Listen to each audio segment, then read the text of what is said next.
السلام علیکم.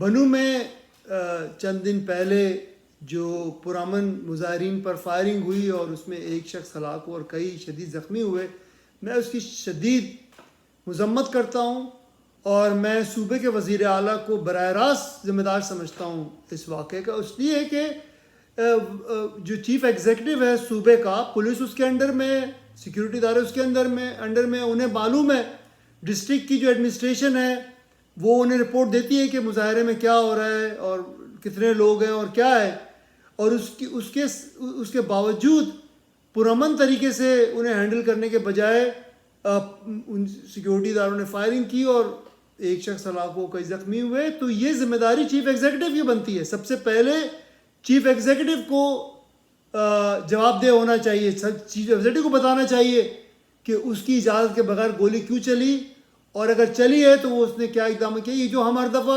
Judicial commission بناتے ہیں جس کا کوئی فائدہ آج تک نہیں ہوا، جس کا کوئی جوڈیشل کمیشن کے فیصلوں پہ کوئی تعمیل نہیں ہوئی، اس لیے یہ آنکھوں میں دھول جونے کے مترادف ہے.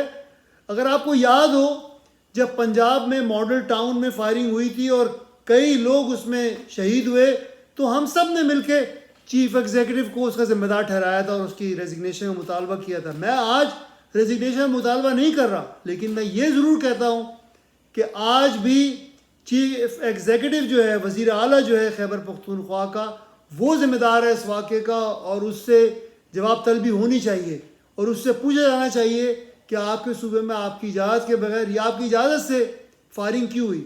ایک تو تھرڈ ورلڈ کنٹریز میں جو ریاستیں ہیں اور ان کے ادارے ہیں یہ ٹریگر ہیپی ہیں، ان کی انسانی جان کی کوئی انہیں پرواہ نہیں ہے. آپ کو یاد ہوگا کہ پیرس میں اور لندن میں بھرپور مظاہرے کیے لوگوں نے اپنے حقوق کے لیے، اور وہ بکھرا ہوا کراؤڈ تھا. انہوں نے دکانیں بھی توڑی، دکانیں بھی لوٹی، اور وہاں پولیس بڑی تعداد میں موجود تھی رائٹ گیئر میں، لیکن کسی پولیس والے کو ہمت نہ ہوئی کہ وہ فائرنگ کرے.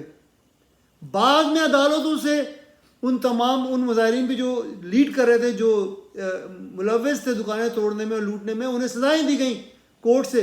لیکن جب یہ واقعات ہو رہے تھے تو پولیس نے کوئی فائرنگ نہیں کی، کوئی تشدد نہیں کیا مظاہرین پہ. یہی چیز ہمیں سمجھنی چاہیے کہ ریاست کو تحمل کا مظاہرہ کرنا چاہیے.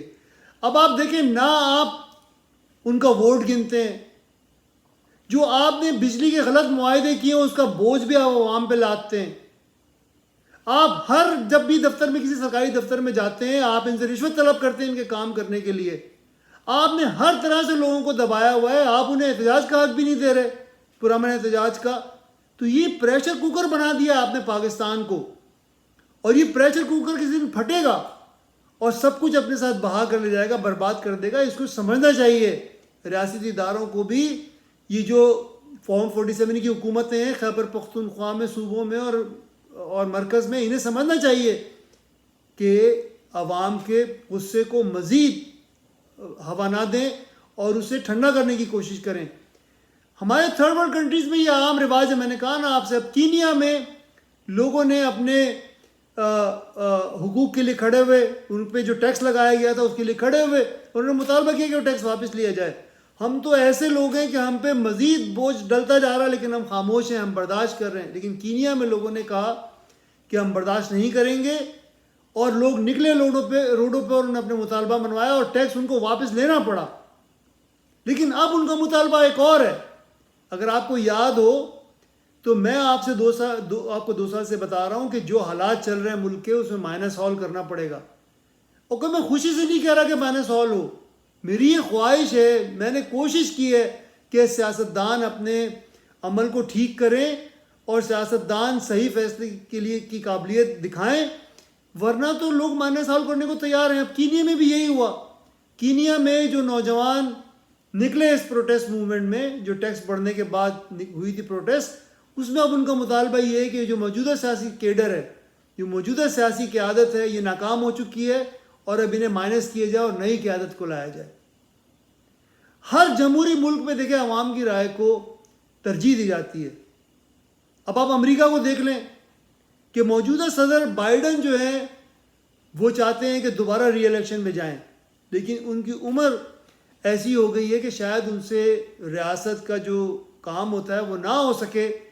اس لیے اب ان کی پارٹی ان سے مطالبہ کر رہی ہے، سرویز ہو رہے ہیں، لوگ ان سے مطالبہ کر رہے ہیں کہ وہ ری الیکشن میں نہ جائیں اور کسی نئے لیڈر کو آگے آنے دیں۔ تو عوامی ووٹ کی طاقت کو ہمیں سمجھنا چاہیے اگر ہم اپنی ریاست کو ٹھیک کرنا چاہتے ہیں۔ دیکھیں امریکہ سپر پاور آج اسی لیے ہے۔ اچھا آپ کہیں گے کہ بھائی چین ہے، چین میں سنگل پارٹی حکومت ہے، تو کیا آپ کے خیال سے وہاں عوام کی تائید ہونا نہیں چاہیے؟ کیا اگر 1.25 بلین لوگ نکل آئیں کمیونسٹ پارٹی اور چائنا کے خلاف تو وہ ٹھہر سکتے ہیں؟ نہیں ٹھہر سکتے۔ تو اگر وہ موجود ہے طاقت میں تو انہیں عوام کی حمایت اور تائید حاصل ہے، اور وہ ایسے فیصلے کرتے ہیں جس سے عوام کا مفاد ہو، اس لیے عوام ان کی تائید کر رہی ہے اور انہیں آگے چلنے دے رہی ہے۔